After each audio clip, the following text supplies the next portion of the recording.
Hello and welcome to another Tunisian crochet tutorial.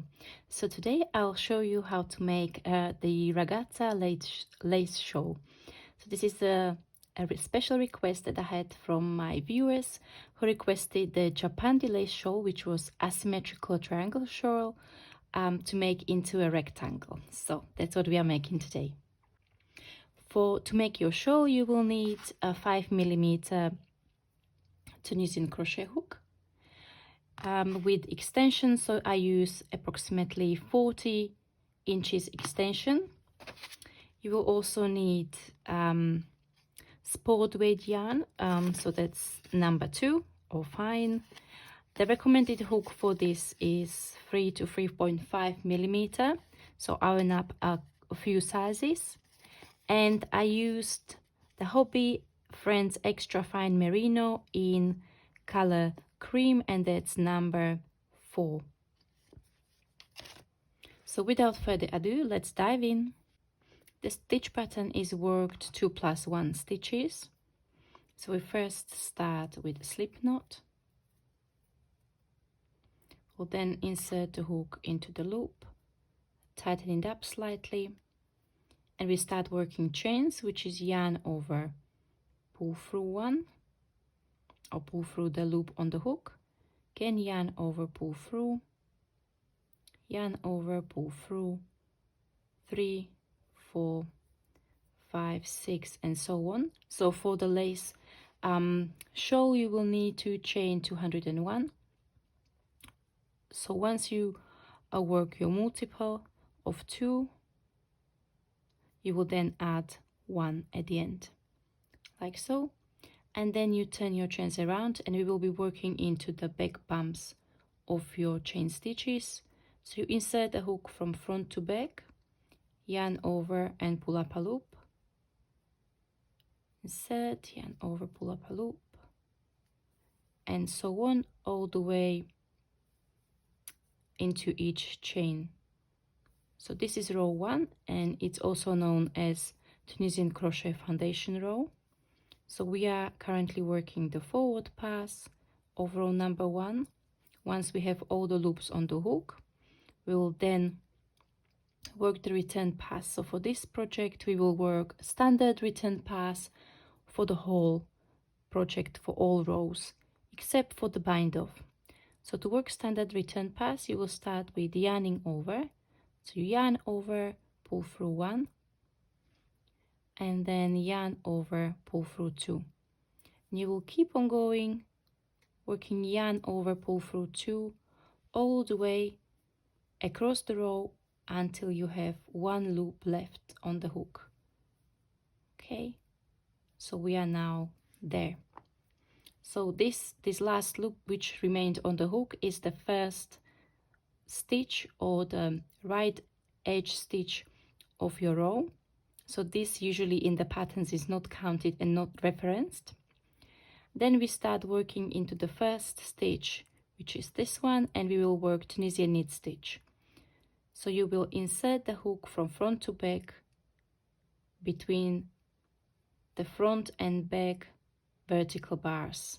So as you can see, there's one here which leans slightly to the left, so that's your front, and then one on the other side on the right, which is the back vertical bar, and you are going to go with your hook through the space between these from front to back, yarn over and pull up a loop. That's your Tunisian knit stitch. Then you yarn over, skip the next vertical bars, and work Tunisian knit stitch into the next stitch. You will yarn over, skip the next stitch, Tunisian knit stitch, and so on until the last 2 stitches. So I'm going to work the stitch, the one before last one. We still work Tunisian knit stitch in that one, and then an end stitch. So end stitch is worked slightly differently. It will be worked until both strands of yarn of the last stitch. So the easiest way to work it is you turn the last stitch towards yourself, and you will see there is 1 strand on the left, 1 strand on the right. and you will insert your hook under both of these, yarn over and pull up a loop. That's your end stitch. And now we work standard return pass, so yarn over, pull through 1, yarn over, pull through 2, and so on.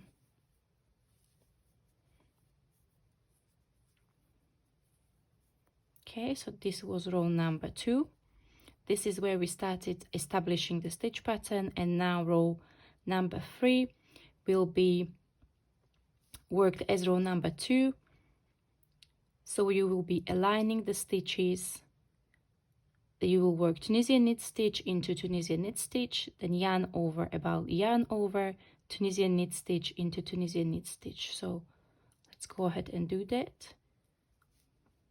So for this project, it is essential that you wet block your project and preferably use natural fibers such as merino wool that I've used for this project, because this ensures that the lace really opens up. So as you can see, while we are working our swatch, the stitches are packed quite densely. So once I wet block the project and I submerge the yarn in the water and use wool wash, the yarn really relaxed, and then I also quite aggressively blocked it, so I stretched the stitches even further, and this ensured that the lace opened up to this degree. So what I really love about this shawl is, and the stitch pattern, is that it looks nice on the right side, right? It's not a complicated lace, but it looks very nice. But when you turn it around, it also looks quite nice on the wrong side. So it's kind of reversible stitch pattern. So if you wear your shawl on the other side, no one would say that you wear it kind of on the wrong side, because the stitch pattern looks really nice on the other side as well. So we got 2-for-1 crochet accessory.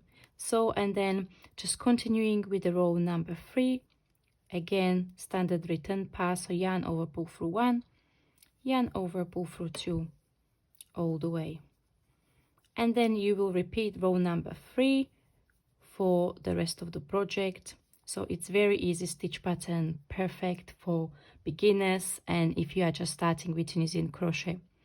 So you will then follow the pattern as is on the blog. I'm going to link it in the description box below. So you will then continue working rows number 4 to 27, which is the repetition of row number 3. I am now going to show you how to bind off the project. So we will do stitch pattern bind off. So to bind off your shawl, you will basically continue with the stitch pattern, however you will bind off each stitch. So the first stitch is Tunisian knit, so we are going to go into the stitch as if work Tunisian knit stitch, but then you won't leave 2 loops on your hook. You will pull through the first loop as well, so we'll end up with 1 stitch on the hook. So the next one is yarn over, so we can just chain 1, then skip the yarn over and work into the next Tunisian knit stitch, work the stitch and pull through the loop on the hook. You will then chain 1 and you will keep on going all the way across, because we also need to bind off our end stitch. So you will go into the last stitch as if you worked an ordinary end stitch and then pull through.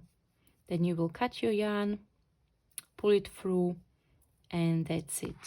So this is my miniature little swatch.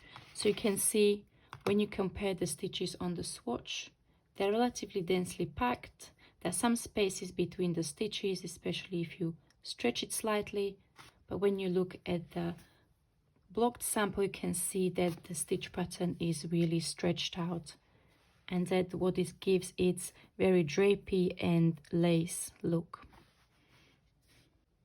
Okay, so this was today. We had a super fast tutorial, so I hope you enjoyed it. Again, you will find the full pattern for the Ragazza Lace Shawl on my blog with the link in the description below. If you would like to support me, you can buy the PDF pattern without the adverts in my Ravelry and Lovecraft shops. And I'll see you in the next tutorial. Thank you. Bye bye.